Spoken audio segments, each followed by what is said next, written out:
Dawson Rider Wiki. Hey YouTube, Dawson Rider here. Welcome to another Power Rangers Beast Morphers International Spoiler Review. So this is our first episode after the big team up, and after, honestly, this kind of huge string of interconnected episodes, because most episodes since we started back in the second half have been interconnected, not in necessarily one long arc, but like there was a through line in it. And this was kind of our first back to normal episode. I thought it wasn't bad. It was a decent episode. I think it was better than some of the ones in the first half of the season where it had a little bit of super season syndrome.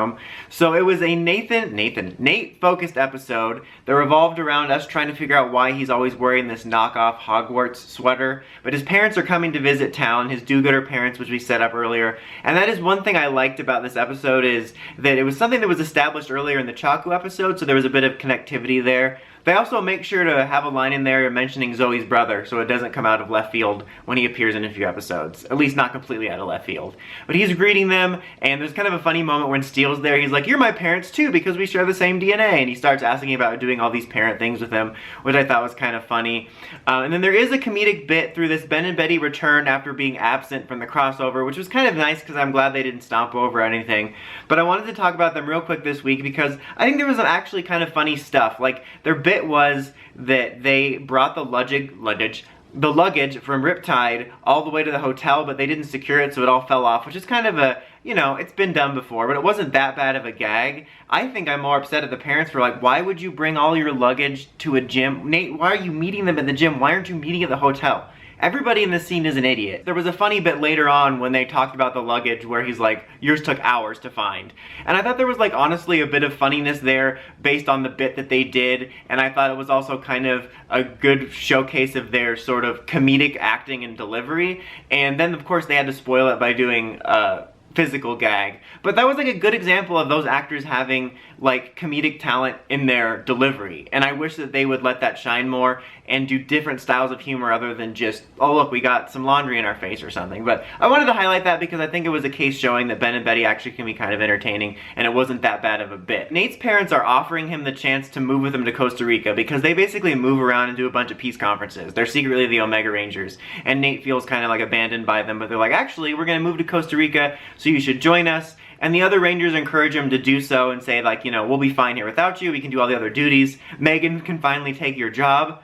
Megan is gonna go, and the Rangers kind of put on a show. I didn't mean for that to rhyme, but they kind of put on a show of like, oh, they can do it on their own, but they keep messing stuff up. And like one of the last things Nate's doing is helping Steel learn how to gather like animal and plant DNA. And when they're doing that, Roxy just suddenly attacks. Everything was peaceful until the Roxy Nation attacks. Hashtag Team Roxy. That was kind of funny because like obviously she stole their gadget and used it later, but it wasn't like the classic scenario where like there's a villain plan, like at the base the villains are like, oh, the Rangers are doing this, we're gonna interrupt it. Like literally she just starts attacking them out of nowhere. I kind of found it to be hilarious.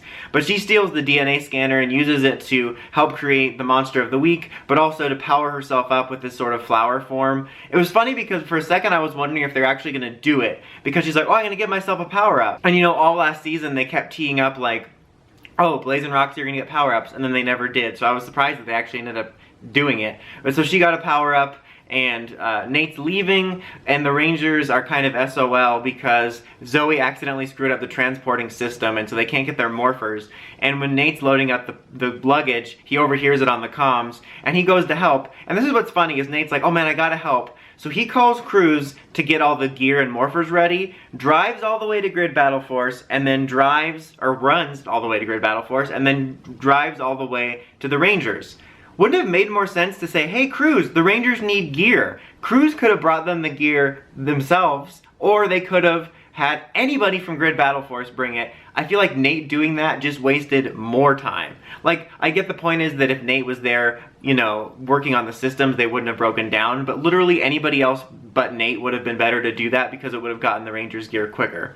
But he goes on the last mission with them, or his last mission with them. You know, they blow up the monster on the ground and in the mecha, and then that's all done. And then at the end, Nate's almost late for his flight, but he decides to stay because the Rangers need him. And it was kind of a nice beat where he sort of understood his parents a little more, because he like understood why they felt the need to go help people, because that's what he's doing here, is choosing to help people versus go with his family. It's a little bit of a different situation because they like missed out on you growing up. maybe left you emotionally scarred and abandoned. But still, it was a nice moment of like a little bit of understanding, and you know, he resolved to stay, and Ben and Betty unexpectedly didn't stomp all over the nice moment at the end. So it was just kind of an overall decent, more filler-esque episode. I liked that it wasn't really a filler episode where it was about some random nobody or teaching us some outdated lesson. It was like a character-driven filler episode where we got a little bit more development for Nate. I thought it was decently pleasant. It wasn't anything spectacular, but like I said, I think it was better than some of the first half of the season episodes. I'd probably give it around a 7. But that's about it for this one, guys. Let me know what you guys thought of the episode in the comments, and I'll be back on Monday with we're gonna be in the final stretch. I think it's about a week or so, a week plus, and then we're through the finale. So